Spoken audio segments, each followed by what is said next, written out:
បាទគោរពជំរាបសួរបងប្អូនទាំងអស់គ្នាថ្ងៃនេះខ្ញុំនាំអារម្មណ៍បងប្អូនទៅទស្សនាវីដេអូអំពីការហូបសាច់អាំងបែបកូរ៉េដែលមានរសជាតិឈ្ងុយឆ្ងាញ់អ្វីដែលខ្ញុំចាប់អារម្មណ៍គឺថាបើកទ្វារចេញមកហាងគេមានសោភ័ណភាពស្អាតអនាម័យហើយសំខាន់គឺអត់សូវមានមនុស្សទៀតដែលសារខ្ញុំមកដល់នេះគឺនៅរៀងថ្ងៃដែរតែបើសិនជាចូលត្រឹមម៉ោង7ម៉ោង8យប់អីគឺពេញហើយបាទរកកន្លែងអង្គុយអត់មានទេនៅក្នុងហាងហ្នឹងគឺមានលក្ខណៈជ្រក់ទឹកជ្រលក់ខ្មែរគេហៅជ្រក់តែកូរ៉េគេហៅថាអាន់ចាន់សម្រាប់ជនជាតិកូរ៉េគាត់ចូលចិត្តហូបទៅនឹងម្ហូបកូរ៉េ4-5មុខទៀតក៏ដូចជាការ៉េមលាងមាត់មានផ្អែមមានអីមានសាឡាត់បាទមានក្រូចហើយនេះគឺសាច់យើងបាទមានទាំងសាច់ប្រឡាក់សាច់ទាសាច់មាន់សាច់ស្រស់សាច់ជ្រូក3ជាន់ហើយនឹងប្រហិតបូករួមជាមួយនឹងបន្លែធម្មជាតិបាទអូខេធំធេបតាមជួសាំជួយគេភាសាខ្មែរគេហៅថាម៉េចគេហៅតាមមានអត់ស្គាល់ឆាជួយស៊ីកឆាទៀតហាងនេះជាហាង buffet បងប្អូនណាយើងចង់ហូបប្រមាណហូបទៅបាទឲ្យទៅហូបមួយឆ្អែតហូបមួយឆ្អែតនៅក្នុងហាងហ្នឹងតែអត់ឲ្យវិញមកផ្ទះទេសាច់ដែលគេដាក់ហ្នឹងគឺអស់គេដាក់មកទៀតហើយសិតបាទសម្រាប់អ្នកគាត់ហូបច្រើនភាសាគេនិយាយទូទៅគេថាស៊ីបានណាបាទចូលហាង buffet ជាងគឺអត់ខាតទេបាក់ទៅដាក់ទៅបាទមួយឆ្អែតចង់ដាក់ប្រមាណគីឡូគេអត់ថាអីដែរមកគឺគេគិតលុយតែម្ដងទេបាទឥឡូវយើងមកមើលសាច់យើងពេលអាំងហើយឆ្អិនបដាបដាគឺឡើងរសជាតិក្រហម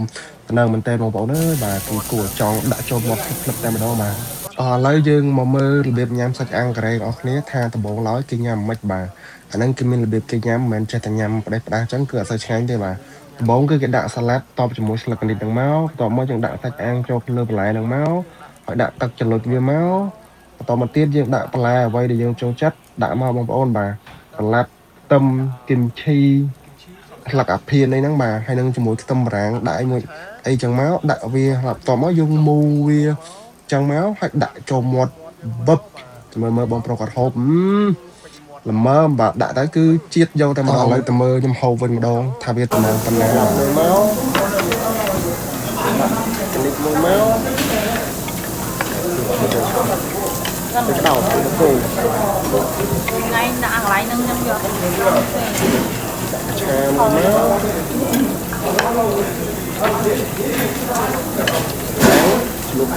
លុចថ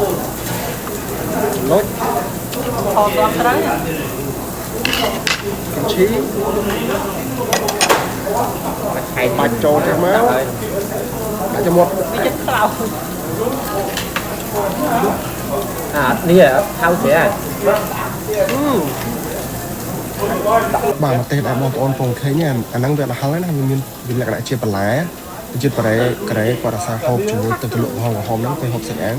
គឺថែមរសជាតិកាន់តែឈ្ងុយឆ្ងាញ់បាទអញ្ចឹងតម្លៃនៅក្នុងការហូបសាច់អាំងហ្នឹងគឺក្នុងម្នាក់25,000 វ៉ុនស្មើនឹង$20តម្លៃប៉ុណ្ណឹងគឺយើងហូបប្រមាណហូបទៅឲ្យទៅហូបអស់បាទក្នុងហាងហ្នឹងគឺអត់កំណត់ចំនួនទេអ